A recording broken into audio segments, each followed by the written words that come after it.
Les débats de l'Étoile. Le pasteur Louis Pernaud dialogue chaque mois avec un invité. Retrouvez notre actualité sur www.etoile.pro, un podcast de l'Église protestante unie de l'Étoile. Bonjour à vous et très heureux de recevoir aujourd'hui Yves Roucaute. Bonjour. Yves Roucaute qui est philosophe, un peu protestant, disons essentiellement philosophe, et Yves Roucaute a écrit dans des collections très prestigieuses à la suite d'autres grands philosophes qui sont que vous aviez fait sur l'avenir de l'humanité. L'avenir de l'humanité, on a rouvert la collection de Raymond Aron pour ça. Et le livre a été publié avec un livre d'Hannah Arendt et un livre d'Aron. Oui, donc c'est quand même des bonnes références. Yves Roucaute est philosophe et en ce moment, vous vous intéressez particulièrement à la question de l'avenir de l'humanité et de ses problèmes d'écologie. Donc la question que je voudrais traiter avec vous, c'est celle de l'angoisse climatique. Ouais, c'est une vraie question. Pourquoi ? Parce qu'en fait, on a une sorte de dépression morale qui touche surtout l'Occident, d'ailleurs. En Orient, on ne le connaît pas. C'est surtout en Occident où on a une jeunesse un peu déprimée, qui ne croit plus en rien, plus en grand-chose, un peu en la planète peut-être. Et donc en fait, c'est pour ça que c'est plus que de la peur, c'est des angoisses. Parce qu'en fait, j'ai envie de dire, dans une peur, l'ennemi est identifié, alors que dans l'angoisse, il ne l'est pas. Donc en fait, c'est plutôt une sorte de mal-être global, de savoir quelle est peut-être la place que je parle de la jeunesse, mais pas que la jeunesse, mais c'est elle qui est la plus touchée.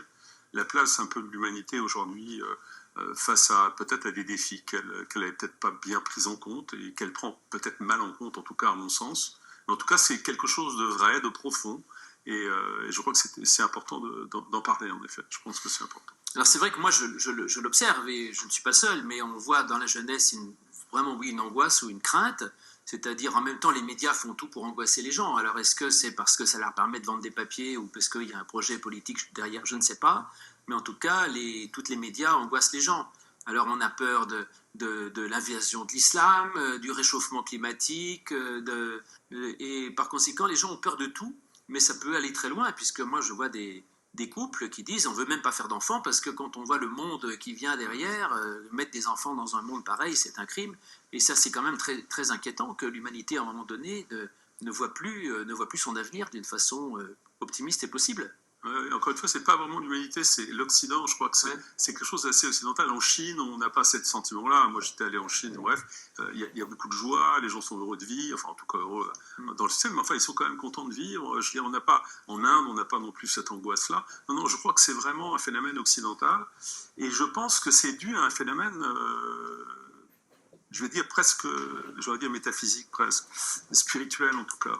Je pense que lorsque le mur de Berlin s'est écroulé, on a cru que le communisme s'étant effondré, on a cru qu'au fond tout allait de soi.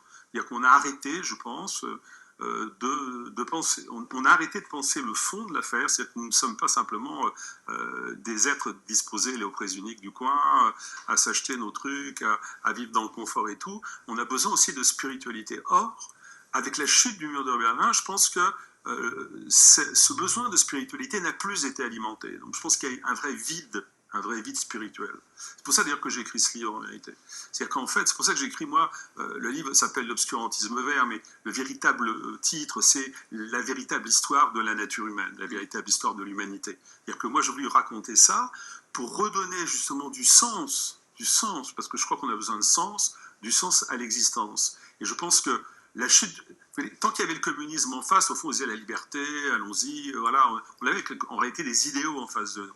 Et puis quand le communisme s'est effondré, au fond, enfin en tout cas, oui, le communisme comme idéologie déjà, et l'URSS comme politique, eh bien je pense qu'il y a eu un grand vide. Et donc ce vide a été comblé malheureusement par l'obscurantisme, parce que comme tous ceux qui étaient du côté des sciences, des technologies, du progrès, du côté de l'humanité, de l'humanisme, etc., ont cru que c'était terminé, au fond, on a pensé que ça allait de soi. Et donc, on a dégagé le terrain spirituel. Et ce terrain a été comblé par de l'obscurantisme. Et l'obscurantisme amène toujours des peurs et des angoisses. Toujours. C'est pas d'aujourd'hui, j'ai envie de dire, c'est vieux comme Hérode, mais non, c'est même pas vieux comme Hérode, c'est vieux comme le paléolithique. Donc, Oui, c'est des angoisses apocalyptiques. Et il y a des tas de gens qui avaient peur de la fin du monde. Cela dit, là, la question aujourd'hui qui nous intéresse, c'est on parle de réchauffement climatique, de dérèglement climatique. Donc on nous dit attention, la température monte, il y aura des tempêtes, des tourmentes et je ne sais quoi, et puis les niveaux d'eau vont monter et tout va aller de travers. Et donc, et tout ça, on nous dit que c'est de la faute de l'homme en fait, c'est-à-dire c'est parce qu'on pollue.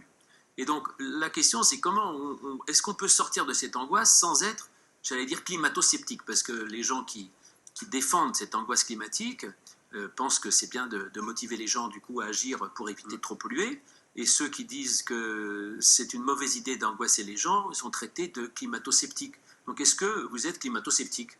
Non, il n'y a pas de raison. D'ailleurs, d'abord, je ne suis pas sceptique, et puis le climat est pour moi une donnée, donc il n'y a pas de raison.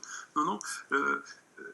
Je pense que vous touchez là vraiment une question de fond, c'est qu'en fait, on a affaire à une idéologie qui culpabilise, à des idéologies, mais elles se réunissent toutes, en fait. Il faut imaginer notre pays, enfin, comme une ville, comme Paris, par exemple, avec toutes ses portes.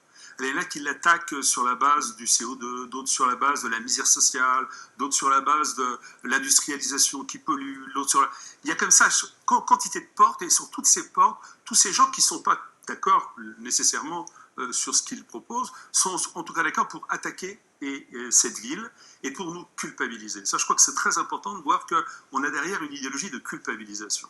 Donc, si vous voulez, on a comme ça, effectivement, une sorte de chape de plomb sur nous. Et pour répondre sur le fond, il peut y avoir du réchauffement climatique. C'est pas vraiment une question, c'est possible. Il faut bien comprendre une chose, c'est que notre planète, elle date de 4,5 milliards d'années, et depuis 4,5 milliards d'années, il y a toujours eu des réchauffements et des refroidissements. C'est pas, je sais pas, il n'y a jamais eu de règlement. C'est une réglementation, on la connaîtrait, on irait la chercher, et d'ailleurs, tout de suite, on dirait d'accord avec cette réglementation. Mais il n'y a pas de réglementation. La vérité, c'est que par exemple, de 4,5 milliards à 2,5 milliards, il a toujours fait plus de 83 degrés. Aujourd'hui, il fait 15 degrés centigrades. Vous imaginez la différence. Nous vivons même, je vais aller plus loin que ça, nous vivons une période exceptionnelle. Encore une fois, je ne nie pas qu'il puisse y avoir des réchauffements. Ce n'est pas le problème. Nous vivons une période exceptionnelle. Il fait 15 degrés sur cette planète. C'est du jamais vu hors glaciation. C'est la première fois dans l'histoire de l'humanité qu'on a des températures aussi douces, aussi favorables à l'humanité, aussi favorables. Alors, je ne veux pas prendre 2 heures, hein, mais peut-être simplement vous rappeler que le genre Homo, il est né il y a 3 millions d'années à peu près. L'humanité, elle est née il y a à peu près 800 000 ans, 700 000 ans. Depuis que le genre Homo est né, et avant, alors n'en parlons pas, il a toujours fait plus chaud qu'aujourd'hui dans les périodes interglaciaires, toujours. Donc si vous... Et alors ne parlons pas d'avant, les dinosaures par exemple, ils vivaient avec des températures de 10 à 15 degrés supérieures aujourd'hui. Ils faisaient 18 degrés en moyenne de température sur ce qui est le pôle nord aujourd'hui. Donc si vous voulez, ils ne sont pas morts pour autant. Pour en rester à l'humanité. Donc là, nous, on est apparu en tant qu'humanité, dans l'intérieur du genre Homo comme espèce humaine, quelques-uns l'appellent Homo sapiens, on est apparu et on a connu 18 glaciations. 18. Donc 4, 5 monstrueuses. On en a réchappé. Pas tous, parce qu'il y avait 22 espèces du genre Homo, 21 ont été exterminées. Il en reste plus Par des glaciations. Oui. Par les glaciations, voire par les réchauffements. Par les réchauffements aussi. Donc il en reste une, c'est la nôtre. La nôtre, la pauvre, il faut savoir qu'elle a vécu quand même des choses épouvantables. La dernière glaciation, elle a duré à peu près 100 000 ans. D'accord, 100 000 ans. Juste avant, il y a ce qu'on appelle les Méiens. Donc nos ancêtres humains, ils étaient là, ils se baladaient avec 7 à 10 degrés supérieurs aujourd'hui. Il y avait, d'ailleurs, on retrouve des squelettes d'hippopotames ou d'autres animaux autour de la Tamise, aujourd'hui encore dans les fouilles. Donc vous voyez, bon. Arrive la glaciation, imaginez un peu ce qui se passe. 2000 mètres de glace sur New York et Toronto. 2000 mètres. Ah oui, d'épaisseur. Donc toutes les populations qui étaient là, d'ailleurs l'homme de Néandertal qui était plutôt au nord par rapport à notre espèce, a été complètement exterminé. Ceux qui restaient déjà étaient complètement exterminés. Et donc nous, on sort, vous voyez, il y a 11 700 ans, on sort d'un système vous voyez, les régulations de 12 Gaïa, elles ont été tellement fortes. Songez qu'il n'y a que 500 000 survivants. Après, vous voyez, si c'est le genre rebond, on prend 2 800 000 ans, de 2,8 millions d'années à 11 700, il n'y a que 500 000 survivants. Tellement c'était gentil, tellement on a vécu en harmonie avec la planète. Voilà. Donc, si vous voulez, ben voilà. Alors, il y a du réchauffement peut-être, mais dire qu'il n'a jamais été vu, c'est faux. C'est une proposition scientifiquement fausse. Voilà. Après... Mais ce que je vois là-dedans, surtout dans le grand mensonge, c'est qu'on nous parle de dérèglement climatique, ce qui laisse supposer que le climat n'ait jamais été réglé. Donc vous venez de prouver que ça n'est pas le cas. Ah non, ça peut pas, c'est impossible. Le climat a toujours évolué et il n'y a pas de dérèglement. Simplement, on a, je crois, aujourd'hui une vision trop courte. Donc on se dit, c'est vrai que entre 1900 et 1950, le climat est resté à peu près stable, et puis tout à coup ça change un peu. Donc on se dit, on panique. Mais en fait, c'est quand même une vision très courte. Et il y a eu effectivement même... Dans la mémoire humaine, on sait qu'il faisait très froid du temps de Louis XIV où on faisait des patins à glace sur le Grand Canal et qu'il y a eu et que le Moyen-Âge, s'il a été aussi, je crois, enfin, si le Moyen-Âge a été aussi pauvre, aussi terrible, c'est qu'en fait il a fait très froid il y a eu une période de rafraîchissement pendant le Moyen-Âge et que à l'inverse, l'essor de l'Empire romain doit beaucoup à un réchauffement climatique absolument très positif qui a vraiment favorisé la culture et d'autres choses. Donc le climat a toujours varié et alors est-ce qu'aujourd'hui, cette variation est en partie due à l'homme ou pas? C'est une autre question. Moi, je dirais, bon, effectivement, je suis tout à fait d'accord qu'il faut éviter de polluer. Et si on produit trop de CO2, limitons le CO2. Je veux bien qu'on limite le CO2. Hein. Mais évidemment, cela dit, le climat varie. Et le problème, c'est qu'on ne sait de toute façon absolument pas ce que le climat nous réserve pour les années futures, indépendamment de l'activité de l'homme. Donc, vous avez dit, la Terre a beaucoup évolué. Il y a eu des périodes de glaciation très intenses, des périodes de très grand réchauffement. Et en fait, qu'est-ce qu'on a devant nous? On ne sait pas. Mais en tout cas, la planète, elle n'a pas prévu de rester pareille. Et donc, il se pourrait très bien que finalement, aujourd'hui, on se panique sur un réchauffement, mais que dans 20 ans, on soit tous à se geler, et, parce que tout à coup, il ferait 3 degrés de moins. Parce qu'en effet, je sais qu'il y a des cycles. Alors, il y a des glaciations qui reviennent régulièrement. Il y a des très grandes glaciations, il y a des petites glaciations. Et que l'activité du soleil en particulier est variable, et qu'il suffit que le soleil ait 3 taches de plus ou je ne sais quoi, et tout à coup il fait 2 degrés de moins, et il pourrait très bien, et ça on dépend de ça sans rien pouvoir y faire. De même qu'il y a d'autres sujets de variation qui peuvent arriver qu'on ne peut pas prévoir, les volcans par exemple, je crois que les dinosaures, enfin il y a eu un astéroïde, alors a priori, je crois que les scientifiques aujourd'hui disent qu'on n'est pas trop menacé d'un gros astéroïde avant longtemps. Bon, tant mieux. Encore qu'il y en a parfois. Le dernier, ils l'ont pas vu venir. Mais enfin bon, ce qui était face au soleil, oh, je suis désolé si on ne l'avait pas vu. Enfin, il n'est pas passé près, donc tout va bien. Mais ensuite, un volcan, un très gros volcan, peut effectivement faire un nuage de poussière qui obscurcit le ciel pendant un certain temps et peut faire baisser la température de la Terre. On n'en sait rien, en fait. On n'en sait absolument rien. Et donc, moi, ce que je dirais, c'est que évitons de trop polluer, je suis tout à fait d'accord, mais en tout cas, ne croyez pas que de quoi que l'on fasse, que le climat sera stabilisé dans l'avenir. Donc le climat, il faudra peut-être 2 degrés de plus, peut-être 2 degrés de moins, peut-être 5 degrés de plus, 5 degrés de moins. Il ne faut pas que ça nous angoisse parce que jusqu'à présent, alors là vous l'avez bien dit, l'homme, comme toute espèce, devant ces variations climatiques inéluctables, et pas seulement dues à l'homme, mais inéluctables, il n'y a que 2 hypothèses. Soit on disparaît, soit on s'adapte. Alors, disparaître, ça veut dire ne pas s'adapter. Et je crois que c'est un peu le risque de notre société aujourd'hui, qui voudrait que tout reste tel quel. Alors, moi qui suis très conservateur, j'ai un peu cette tendance, je suis favorable aux monuments historiques, et je voudrais que la France reste gauloise, chrétienne, comme elle l'a toujours été, et que voilà, mais en fait, non. Malheureusement, l'histoire n'est jamais continuité, jamais stabilité, l'histoire est toujours évolution, et en fait, c'est Darwin.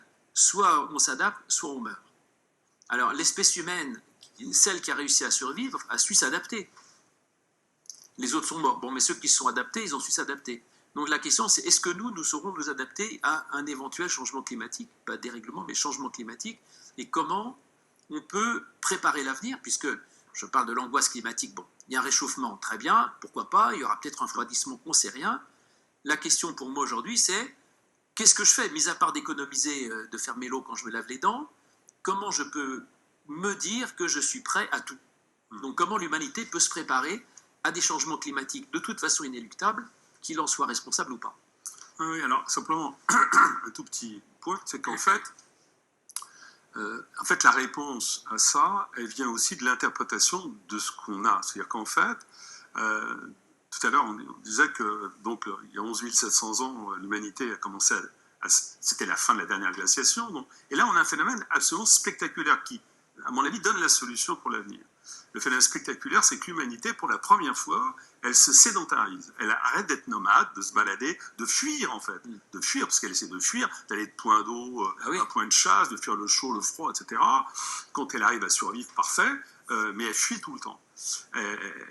Il faut bien comprendre un truc, parce que tout à l'heure, je parlais de la peur. La peur, elle est naturelle, j'ai envie de dire, elle est logique, elle est légitime. Elle est légitime, il est légitime qu'on ait peur. Il n'est pas légitime qu'on soit angoissé. Il est légitime qu'on ait peur. Pourquoi ? Parce que, c'est pour ça d'ailleurs que je suis un écologiste au sens fort, au sens réel du terme. Parce que la nature nous offre plein de choses, mais elle nous offre aussi beaucoup de menaces et beaucoup de dégâts et de menaces mortelles. On prenait la sédentarisation il y a 11 700 ans. Qu'est-ce que font nos ancêtres? Ben, ils font mieux encore que ce qu'avaient fait leurs prédécesseurs. C'est-à-dire qu'ils disent, OK, maintenant on va se protéger. Donc on va construire notamment des maisons, beaucoup d'habitats. Or la maison, en grec, ça se dit oikos. C'est-à-dire qu'ils font de l'écologie. C'est-à-dire qu'ils décident de se protéger. Parce que la maison, c'est ce qu'on crée quand on veut se protéger du froid, du chaud, des animaux, etc. Lorsqu'on veut commencer à maîtriser son environnement. D'ailleurs, l'économie vient aussi d'oikos, c'est quand on commence à créer son jardin, on commence à créer, à faire paître des bêtes, etc. Lorsqu'on commence à faire de l'agriculture. Et donc, la réponse de l'humanité, dès le départ, c'est de cette humanité dont on est plus encore directement issu, c'est construisons nos maisons, faisons de l'écologie. C'est-à-dire, protégeons-nous et dominons la nature autant que possible. Autant que possible. Parce qu'évidemment, même si vous prenez 11 700, je sais bien que les gens, ils ont une mémoire courte, mais quand même. D'abord, tout de suite, dès qu'ils se sédentarisent, j'ai envie de dire, ça ne va pas très bien. Parce que ça varie tout de suite. Le Sahara, qui était vert, devient un désert. C'est pour ça d'ailleurs qu'il y a un croissant fertile qui se crée, parce que la population circule. Ceux qui étaient dans l'Euphrate et le Tigre, d'autres vont aller vers le Nil. Donc on fait une sorte de croissant. Okay. On peut se dire, ça va, c'est bon maintenant. Pas du tout. Je saute des siècles. Mais la civilisation peut-être une des plus formidables que l'humanité ait créée, c'est celle de Sumer, parce que c'est là qu'on a inventé l'écriture. Et donc Akkad a succédé. Il y a 4200 ans, hop, liquidé complètement par une chaleur, entre guillemets, que les écologistes punitifs n'ont jamais vue. Liquidé dans le monde. Il n'y a pas d'industrie, il n'y a pas d'avion, il n'y a pas de... Non, il n'y a pas de fer à repasser. Il y a simplement une désertification qui arrive, extermination de cette population d'Akkad, mais aussi de les civilisations chinoises de Langzhou en même temps, de l'Indus en Inde, etc., de la dynastie égyptienne. Bon, j'en passe. Je saute des siècles allègrement. Donc les gars, ils peuvent se dire, vous avez parlé Rome, vous avez tout à fait raison. Allez, on arrive au Moyen-Âge. Au Moyen-Âge, il se passe un truc formidable, c'est que c'est un réchauffement climatique. Ah bon, d'accord. Un réchauffement climatique. Et là, c'est un truc formidable, parce que là, on se dit, là, les humains se disent, chouette, on sort d'une période de froid, parce qu'il y avait une période de froid, réchauffement beaucoup plus important qu'aujourd'hui. Songez que les Vikings installent 2 colonies au Groenland. C'est eux qui l'appellent Groenland, puisque ça veut dire terre verte. Ils font brouter des troupeaux. Songez qu'on fait du vin, des vignobles dans le nord de l'Europe. Donc, c'est des vignes et tout. Donc, voilà. Ouais, mais alors c'est super, là, les humains, ils sont contents, ils se disent, chouette, on a nos maisons, on se protège bien, et on y va. Ouais, sauf que, petite glaciation qui arrive. Et hop, tout ça est liquidé, ou quasiment liquidé, et on se replie sur nous-mêmes, et c'est la Renaissance, et c'est le froid qui arrive, etc. J'en passe. Au début du 19e siècle, c'est le roi Ladurie qui dit ça, détail presque jour par jour, les glaciers augmentent de 1800 à 1850. C'est pour ça que les punitifs, ils n'osent pas venir avant 1850. Parce que à 1850, quand le charbon commence à exploiter, quand les industries se développent et tout, il y a un refroidissement, pas de réchauffement. Et ensuite, il y a un réchauffement qui arrive depuis 1850. Je ne sais pas à quel moment la nouvelle glaciation arrivera. Nous sommes dans une période qu'on appelle l'Holocène. On a eu déjà 17 glaciations, la 18e va arriver. Elle sera énorme, pas énorme, mais elle sera probablement très forte. Donc, parce qu'elles sont de plus en plus fortes, qu'importe. Donc, on a une glaciation qui va arriver. Quand, je ne sais pas. Mais ce que je sais, et ça j'en suis sûr, c'est que notre seule solution, c'est de développer l'intelligence, la créativité, les sciences, les technologies. Parce que je pense que ceux qui dépriment ignorent en partie le formidable bouleversement que l'humanité est en train de faire. Formidable bouleversement. Je veux dire, on ne se rend même pas compte des richesses inouïes que nous sommes en train de produire. Avec les nanotechnologies, les biotech, l'intelligence artificielle, etc., etc., on est en train de produire un univers qui est absolument... Je veux dire, on aurait rêvé de ça. Enfin, Jules Verne aurait su ça, je pense qu'il aurait été aux anges de voir ce qui est en train de se passer. C'est-à-dire que, je crois évidemment c'est intéressant, je pense que la solution que préconisent un certain nombre des écologistes aujourd'hui, en fait, c'est de revenir en arrière. De dire, ne prenons plus de voiture, allons à pied, roulons à vélo, éclairons-nous à la bougie et cultivons nos carottes et nos navets dans notre jardin.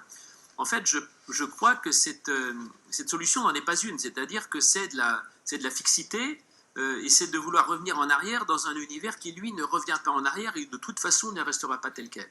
C'est-à-dire que la solution de revenir en arrière, ce serait de croire que, vous l'avez évoqué, que la nature serait bienveillante.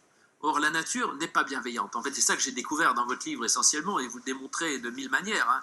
C'est que les écologistes présentent la nature comme une chose merveilleuse et il faut vivre en accord avec la nature, mais toute la vie de l'humanité a consisté à se protéger de la nature, contre une nature malveillante et dangereuse. Parce que la nature, effectivement, il fait froid, il y a des maladies, il y a des loups, il y a des tremblements de terre, il y a des volcans, il y a des raz-de-marée, il y a des glaciations, il y a du soleil qui brûle, il y a de la sécheresse, il y a des inondations. Donc la nature, elle est dangereuse. Et en fait, aujourd'hui, d'ailleurs même tous nos contemporains consomment de plus en plus de médecine. La médecine, c'est de se prémunir contre des maladies. Certaines sont peut-être dues à l'homme, mais en général, c'est des maladies naturelles. C'est-à-dire que, donc, en fait, on trouve des moyens de se protéger contre une nature qui n'est pas absolument bienveillante. Notre problème à nous, en Occident, c'est qu'on a affaire localement à une nature plutôt agréable. C'est-à-dire qu'en fait, on peut pratiquement, il fait 15 degrés, donc ça va, on met un petit pull l'hiver. Sur l'ensemble de la planète. Oui, mais sur l'ensemble de la planète, ça n'est pas le cas. Et la force de l'être humain, c'est, je dis, il y a plusieurs choses. Donc, il y a l'adaptation. L'adaptation, j'ai confiance, moi, dans l'adaptation de l'homme. C'est qu'aujourd'hui, il y a des Esquimaux qui vivent par moins 40, il y a des Touaregs qui vivent par plus 40, donc ça prouve que la marge est quand même assez grande. Et donc en France, même si vous mettez 10 degrés de plus en France, il y aura encore moyen de vivre, même 10 degrés de moins, on pourrait y arriver. Donc l'adaptation est importante. Ensuite, il y a une autre chose qui peut nous sauver, qui peut sauver l'humanité, qui n'est pas forcément agréable, mais qui peut nous sauver, c'est la migration. C'est-à-dire, vous avez dit, le problème c'est quand l'homme se sédentarise, parfois l'endroit où on habite devient invivable. Il y a des populations subsahariennes, on parlait effectivement au Sahel, à un moment donné, il y a des endroits qui deviennent désertiques. Bon, je suis désolé, il faut aller à un endroit, il faut parfois changer d'endroit.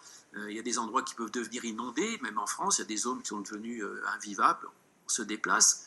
Alors, se déplacer, les gens n'ont pas envie, parce qu'on est dans une société qui voudrait, une fois de plus, que tout reste comme ça. C'est-à-dire, cette espèce de mythe de la fixité est, à mon avis, quelque chose d'extrêmement dangereux et qui peut tuer l'homme. Alors, maintenant qu'il faille se déplacer ou que des populations se déplacent, moi, ça ne me semble pas dramatique. J'ai des ancêtres qui vivaient en Allemagne et qui ont fui la famine et qui sont allés en Suisse. J'ai d'autres ancêtres qui étaient en Italie, qui ont fait faillite, ils sont venus dans le Jura. De ceux de Jura ont eu froid, ils sont venus ailleurs. J'en ai qui étaient à Paris, ils ont fait faillite, ils ont émigré en Argentine. Et donc, mes ancêtres ont passé leur temps à bouger. Donc, si un jour la France est trop chaude et qu'il faut s'installer en Écosse, ben, on le fera. C'est tout, il faut quand même accepter. Et que la jeunesse aujourd'hui soit angoissée à l'idée de migrer, ça m'amuse, alors que c'est les premiers à faire leurs études aux quatre coins du monde. Maintenant, c'est vrai, c'est que politiquement, ça peut poser des problèmes, parce que si une population n'est pas bien chez elle et qu'elle vient chez nous, il faudra l'accueillir. Donc là, il y aura des adaptations politiques, mais bon, on n'a jamais dit qu'il n'y aurait jamais de problème politique. Et puis le dernier point, ça je crois que c'est essentiel et vous l'avez évoqué à l'instant aussi, c'est le développement de la science et de la technologie. C'est-à-dire que les écologistes, certains écologistes, sont en fait anti-technologie et anti-science en fait. Ils disent la science, la technologie, tout ça, c'est de la pollution, c'est de l'humanité, c'est pas bien. Alors qu'en fait, c'est la technologie qui peut nous sauver. Et qu'effectivement, s'il y a une très forte glaciation, il faudra se chauffer. Sinon, on va mourir de froid. Hein, et s'il faut se chauffer, comment on va faire? Sans énergie, c'est pas avec la bougie et le cheval et les 3 poireaux qu'on cultive dans son jardin qu'on se chauffera. Et donc, la technologie est, à mon avis, ce qui peut sauver l'homme, quand même, d'une certaine façon. Ce qui l'a sauvé. Ce qui l'a sauvé déjà. Ben oui, parce qu'en fait, c'est ça. Moi, je trouve que ce que vous dites est intéressant. Je regardais tout à l'heure un peu le chiffre du PIB, parce que je ne me souvenais plus de mémoire. Le PIB mondial en 1400, donc en essence, il était de 44 milliards. Aujourd'hui, en 1700, il était, en 62, il était de, enfin bref, qu'importe, je saute. Et aujourd'hui, il est de 87 000 milliards. Oui. Donc on est passé de 44 à 87 000. Dans le même temps, il faut que les gens comprennent peut-être ça, c'est quelque chose que je trouve vraiment intéressant, et la jeunesse, c'est que dans le même temps, le niveau de vie de l'humanité s'est développé, tout entière. C'est pas simplement les gens, c'est globalement le niveau de vie de l'humanité s'est développé. Bah oui, l'espérance de vie, par exemple, au paléolithique, au néolithique, au paléolithique est de 18 ans. Quand on est au néolithique, elle est de 21 ans. Avant la révolution industrielle, elle est à peu près de 25, 24, 25 ans. Aujourd'hui, elle est en moyenne dans les pays riches de 85 ans pour les femmes, 80 à peu près pour les hommes. Elle est à peu près de 75, 76, 77 pour l'ensemble de l'humanité. Mais elle est que de 45, 50, 60 pour les pays les plus pauvres. C'est-à-dire qu'on a une évolution formidable avec des inégalités où tous les pays qui jouent la croissance, qui jouent l'industrie, qui jouent les sciences, les technologies, emportent un petit peu le monde, l'humanité vers toujours plus de bien-être. Et c'est pour ça que la seule solution pour ces pays les plus pauvres, c'est de les aider, par la paix d'abord, même si par le savoir, les aider à aller dans le même sens, parce que c'est la seule solution. Oui. Simplement, un élément important, c'est que nous avons... on a la preuve qu'au paléolithique, on avait des cancers, on avait des maladies virales, on a dans toutes les fouilles, on a la preuve de ça. Et ce qui est formidable, c'est que grâce aux sciences et aux technologies, des maladies ont été totalement éradiquées. Je pense à la poliomyélite, moi mon père avait la polio, je veux dire, ça n'existe plus, ça a été éradiqué, on pouvait en mourir, et d'autres en restaient comme mon père handicapés toute à vie. Il y a quantité de maladies qui ont complètement disparu. D'autres maladies qui existent à peine. Par exemple, le choléra, il y a eu 3 cas, je crois, l'année dernière, dont 2 en Afrique, et voilà. Donc, je veux dire, ce que je suis en train de dire, c'est que il faut voir que nous avons affaire à une explosion pour la vie elle-même et pour le niveau de vie. On a, là encore, une évolution du niveau de vie formidable. On avait, il y a 20 ans, à peu près 40% de la population qui gagnait moins de 1,9 $ par habitant. Aujourd'hui, c'est tombé à moins de 9%. Ouais. On a quelque chose qui est de l'ordre. La Chine, on crevait de faim en Chine, on mourait en Inde, etc. C'est fini. Pourquoi ? Parce que la Chine et l'Inde ont décidé de prendre le chemin de la croissance, de l'industrie, du savoir et des technologies. C'est quelque chose d'important. Et le pessimisme vient d'où ? Il vient du fait que je pense, les gens, encore une fois, une peur c'est clair. Si on me dit, j'ai peur parce que on est de plus en plus pauvre, non, c'est pas vrai. Parce qu'il y a de plus en plus de guerres, non, il n'y en a jamais aussi peu. C'est trop, ce qu'il y a est trop, mais c'est peu. Il y a une sous-alimentation, il y a jamais eu aussi peu de sous-alimentation. Donc l'angoisse, c'est quelque chose, je pense, c'est un sentiment diffus, c'est quelque chose, parce qu'on ne donne pas, notamment à la jeunesse, des éléments de comprendre son monde. Et le premier élément pour comprendre son monde. Je crois que, oui, finalement c'est intéressant, mais je pense que la décroissance voulue par certains est effectivement une solution extrêmement mauvaise, voire la pire des solutions. D'abord parce que ce que certains idéalisent comme une sorte de retour à la nature, la décroissance économique dans une zone ou dans un pays, c'est pas le retour à Adam et Ève dans le paradis terrestre, c'est les bidonvilles, les gens qui patauchent dans la boue, les rats, les infections, la mortalité infantile, enfin c'est juste une horreur, quoi. Donc il n'y a pas de retour à la nature heureux. Et d'autre part, les décroissantistes trouvent que c'est le PIB qui est coupable. Or, la corrélation entre le niveau de CO2 et le PIB, on sait aujourd'hui qu'il n'est pas directement corrélé, que, évidemment, au début, que si le PIB augmente d'un pays, la consommation en CO2 augmente, mais ensuite, elle redescend. Et on voit que, par exemple, effectivement, en Europe, là, les chiffres, ça me semble intéressant, en 1990, on avait 0,4 kg de CO2 par dollar de PIB. En 2008, on est à 0,28. C'est-à-dire qu'on a divisé par 2 le nombre de CO2, de kilos de CO2 consommés par dollar de PIB. C'est-à-dire qu'on arrive à réduire le CO2 produit, et tout simplement pour une bonne raison, c'est que même si on est écologiste, l'écologie coûte cher. C'est-à-dire que faire une voiture électrique, ça coûte beaucoup plus cher que de faire une voiture qui pollue. Faire des choses vertueuses d'un point de vue écologique, c'est cher. Et donc, on a besoin d'argent pour y arriver et on a besoin de technologie. Les panneaux solaires, ça coûte extrêmement cher.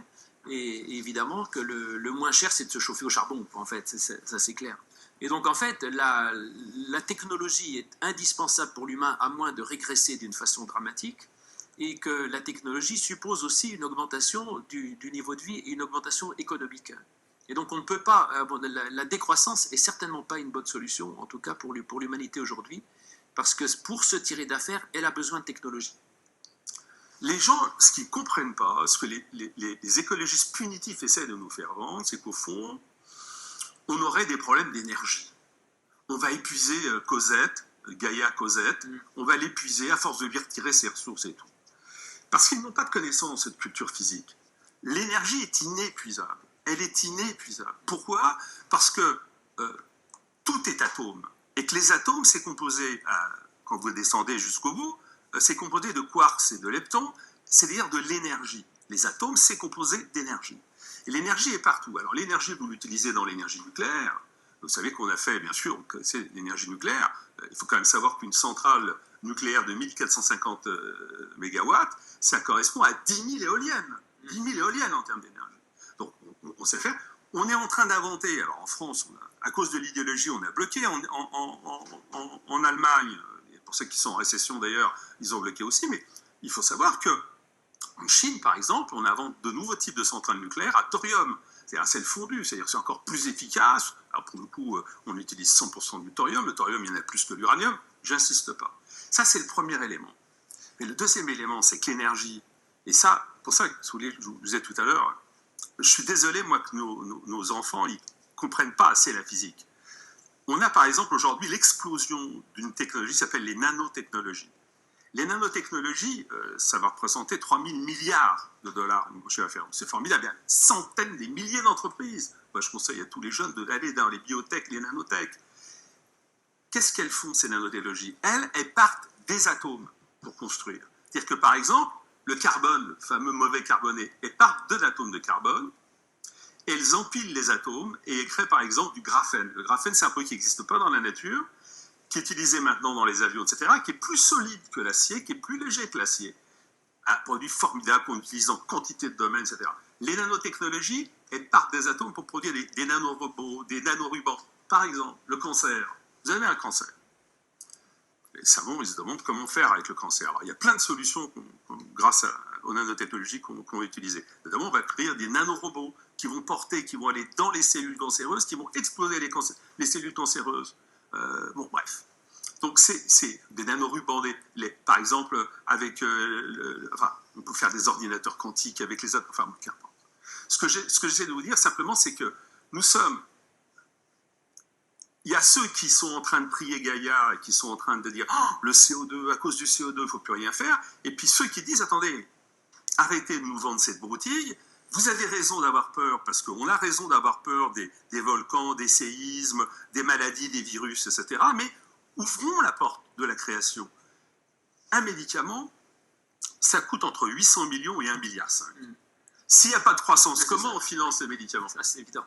Comment on les finance? Donc il faut arrêter cette dépression morale et dire à la jeunesse, mais vous avez un monde formidable, vous vivez dans un univers formidable, on est en train de battre les cancers, on est en train de virer le choléra, on a détruit la coqueluche, ou à peu près, sauf dans les pays pauvres, malheureusement, on continue à tuer, pas pour rien, etc., etc.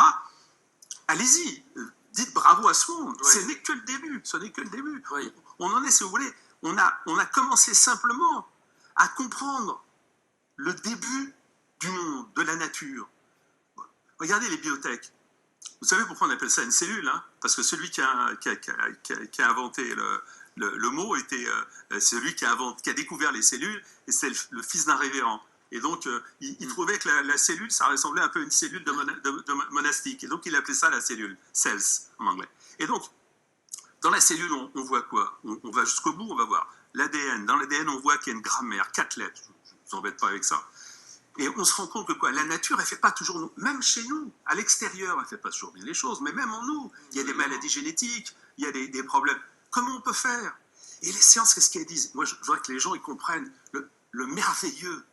Ils sont en train de dire, attendez, nous, ces cellules-là, on a compris à peu près, on va travailler dessus. Et alors, les maladies génétiques, eh bien, on va aller dans les gènes, on va modifier les gènes, on va changer, on va réparer les machines, on va détruire les maladies génétiques.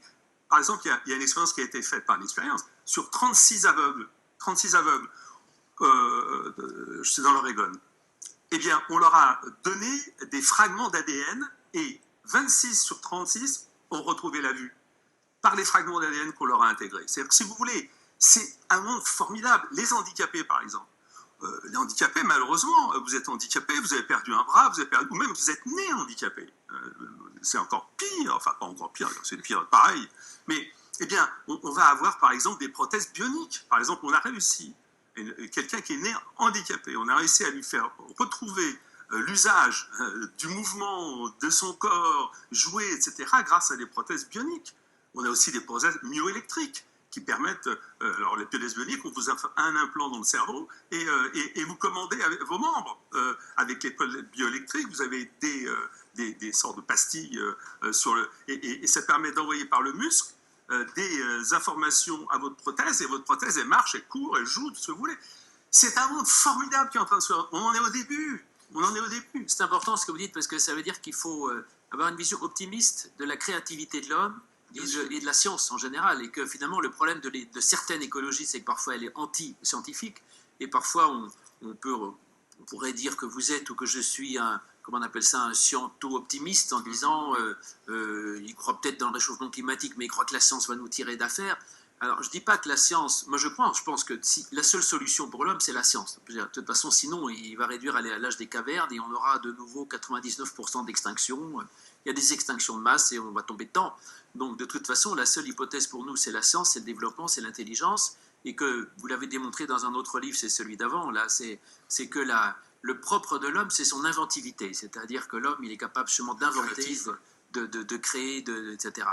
Et ensuite, l'autre chose... Alors, mais il ne faudrait pas que ça se fasse quand même au détriment de la planète, parce qu'on en a besoin, et je n'ai pas envie d'aller habiter dans une cloche sur Mars.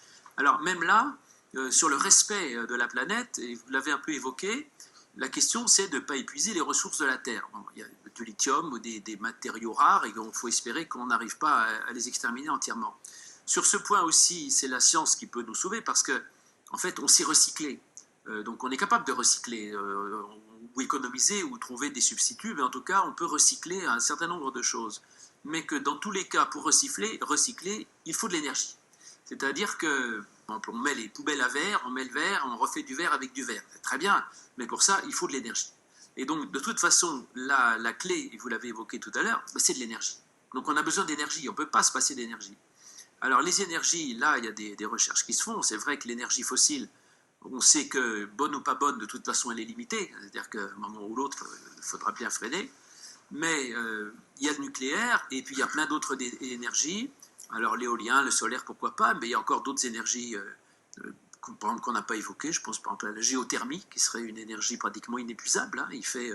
Vous creusez, vous allez 30 mètres sous le sol, et il fait 10 degrés de plus que sur Terre, et avec ça, vous pouvez chauffer un bâtiment. Il y a des tas de ressources d'énergie qui sont faisables. Et je crois que les situations de crise, plutôt s'il y a une situation de crise maintenant un peu psychologiquement créée, ou si elle arrive vraiment, les situations de crise sont en fait des opportunités pour l'homme pour inventer des choses. On l'a vu là avec le Covid, qui a été une forme de crise pour l'humanité sur Terre, même si ça n'a pas été très grave pour nous, mais c'est quand même psychologiquement un état de crise. On a vu qu'en 3 mois, ils arrivent à sortir un vaccin à ARN messager absolument incroyable, qu'on aime ou qu'on n'aime pas, mais c'est-à-dire que c'est absolument incroyable. Quand l'homme est motivé, il trouve des solutions, mais des solutions d'une technologie avancée extrêmement rapide. Et donc, s'il y a une nécessité, j'ai confiance, moi, que l'homme saura trouver des solutions énergétiques, s'il faut des solutions énergétiques, des solutions de tous ordres, on peut trouver des solutions. Donc, autrement dit, je pense qu'il n'y a aucune raison de déprimer, je dirais, ou de s'angoisser. Il faut être effectivement économe et prudent, mais en même temps, s'auto-déprimer, c'est s'auto-punir, et c'est finalement créer soi-même son propre malheur. Et que la solution, c'est pas que les petits occidentaux se disent « je ne vis plus et je bloque mon économie en laissant faire les Chinois et je ne fais plus rien et et je vais me contenter de mourir dans mon coin. La solution, c'est d'y croire, d'avancer et d'avoir confiance dans l'humain et de penser que de toute façon, l'humanité a encore de beaux jours devant elle et que même les enfants demain pourront tout à fait vivre heureux, peut-être pas comme nous on a vécu, mais d'une autre manière, mais d'une manière qui sera tout à fait adaptée à leurs besoins. Et que, en tout cas, si vous ne voulez pas faire d'enfants, ben faites-en, parce qu'on a besoin d'humains intelligents et bien faits pour préparer l'avenir de ceux qui n'auront pas demandé à naître. Alors ça l'est sur un point quand même. Non seulement on n'a pas d'énergie globale, puisqu'on est au début de la compréhension de comment ça marche, mais même les énergies fossiles, on n'en manque pas du tout. Il y a une chose que là aussi les gens ne comprennent pas, c'est l'histoire du CO2 d'ailleurs. C'est qu'en fait, ce qui est formidable avec les biotechnologies, les nanotechnologies par exemple, c'est qu'on peut créer aussi des énergies fossiles. Ah oui, on peut les créer, c'est-à-dire qu'on peut prendre par exemple des bactéries et à partir de ces bactéries les utiliser, alors je ne vais pas rentrer là dans les détails, mais il faut encore que pour en parler, les utiliser par exemple pour produire du méthane, du propane, etc. Par exemple, pourquoi la Terre n'est pas verte? Heureusement. Et heureusement. Ah oui, heureusement. Parce que là excusez-moi, je ne saute pas du coq à l'âne, mais j'en profite pour dire ça. Si elle était verte, on serait tous morts, parce que les forêts ne produisent pas d'oxygène. Ça, c'est la grande illusion de gens qui n'ont pas, là encore, alors je sais bien que c'est dans certains manuels scolaires aussi, mais bon, il faudra refaire les manuels scolaires. Évidemment, les arbres, ils prennent du CO2, je suis bien d'accord, mais il n'y a pas de magie là-dedans. Ils l'utilisent pour produire leur propre sucre. Enfin, bref, mais ils le gardent.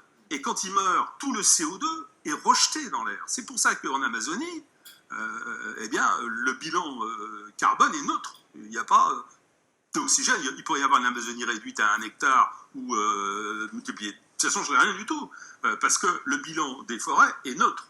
À l'inverse, le bilan des mers, lui, il est positif. Pourquoi? C'est pour ça que c'est génial que cette planète soit bleue. Parce que, vous savez pourquoi elle est bleue? Parce qu'il y a des rayons et les ondes les plus longues, en fait, sont absorbées, et les ondes les plus courtes sont moins, et donc le bleu étant une longueur d'onde courte, c'est bleu.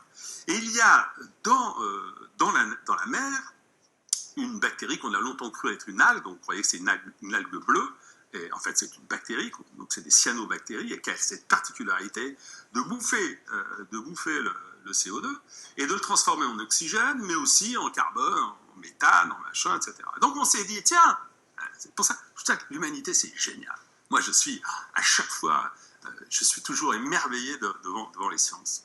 L'humanité se dit, bah tiens, si on prenait ces cyanobactéries-là, si on les construisait artificiellement, si on en faisait des usines à bouffer du CO2, machin, pour produire du méthane, du propane, et c'est ce qui se fait. Je pourrais donner de multiples exemples de la production de méthane par propane, ou bref,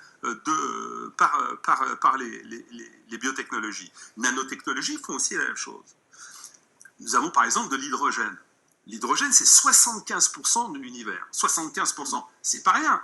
L'univers, il est souvent mélangé à d'autres choses. Par exemple, dans l'eau, il est mélangé, eau c'est H2O, donc c'est une molécule, mais on peut la casser. Et c'est ce qu'on fait aujourd'hui. On la casse, donc on récupère de l'hydrogène, etc., etc. Ce que je veux dire par là, c'est que le génie humain, la créativité humaine, moi, mon problème, c'est qu'on ne la libère pas assez.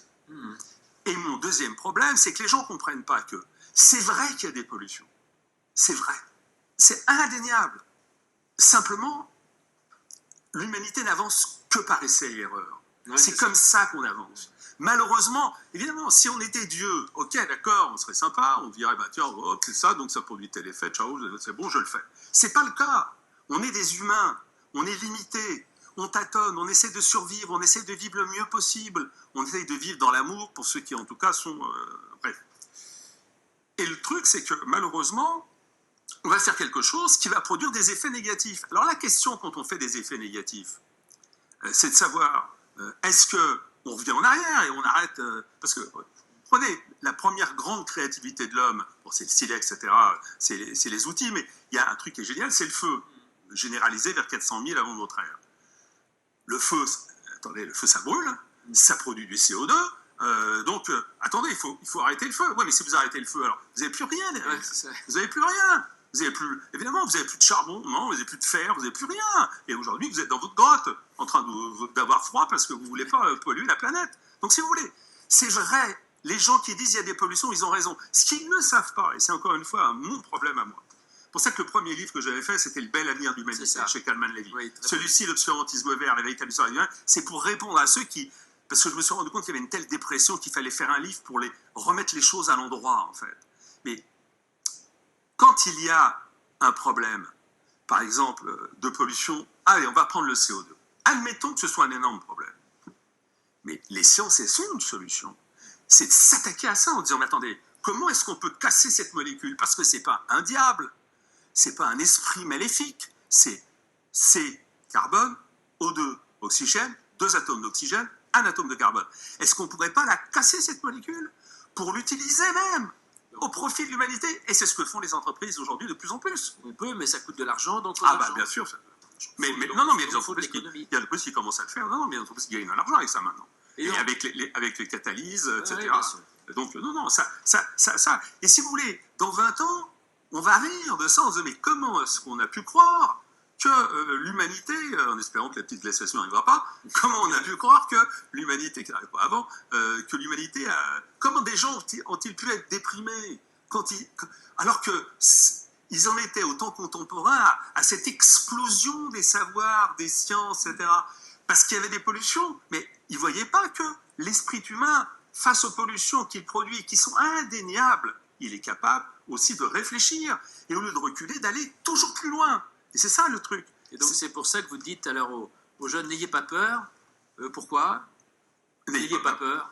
Ben non, n'ayez pas peur, et ne soyez pas angoissés. Mais ne soyez pas angoissés, parce que voilà ce qui arrive. Donc du coup, vous avez les objets en face de vous, au lieu d'avoir un flou, la terre brûle, etc. Non, elle n'a jamais brûlé, et donc elle ne brûlera pas non plus. Elle va peut-être disparaître, elle va même certains qui disparaîtra un jour, mais en tout cas pas maintenant. Donc voilà, donc on transforme l'angoisse en peur, on dira... En fait, qu'est-ce qu'il faut régler? Et maintenant, on dit, avancez. Vous avez envie d'être écologiste, bravo. Ça veut dire, mettez l'humanité, la maison, encore une fois, c'est pour protéger Oikos, c'est pour protéger de la nature ou des autres hommes, des guerres et tout ça. Mettez l'humanité au centre, donc soyez des vrais écologistes, c'est-à-dire le discours de la Oikos, le discours de l'humanité, et avancez et combattez tous les obscurantismes. Parce que l'obscurantisme, les gars qui vous disent aujourd'hui qu'il faut arrêter la croissance, ça signifie très concrètement que c'est des gens qui veulent empêcher le financement des biotechnologies, des nanotechnologies, des vaccins, des médicaments, des prothèses, etc. Puisqu'on a besoin de cette croissance. C'est des gens qui veulent arrêter la libération de l'humanité. Donc c'est pour ça que moi je suis un vrai écolo. Je ne suis pas un scientiste parce que je sais que les sciences font des erreurs. Bah oui. C'est très important, c'est vraiment très important. Les pollutions, c'est réalité. Et c'est pour ça, vous savez que dans les labos, par exemple, on a inventé des bactéries bouffeuses de plastique, des bactéries bouffeuses de marée noire. C'est absolument incroyable. C'est le début. Et donc, vous avez raison, il ne faut pas être scientiste. Et comment est-ce qu'on mesure tout? Que ce soit les sciences, la politique, la morale, moi j'ai un critère, c'est l'humanité. Ce qui est bien pour l'humanité, c'est bien pour l'humanité, donc c'est moral. Et la morale, pour moi, c'est ça, c'est mettre l'humanité au centre. Si les sciences permettent la libération de l'humanité, ou les techniques, tant mieux. Si c'est pour détruire l'humanité, je suis contre. C'est toujours pareil.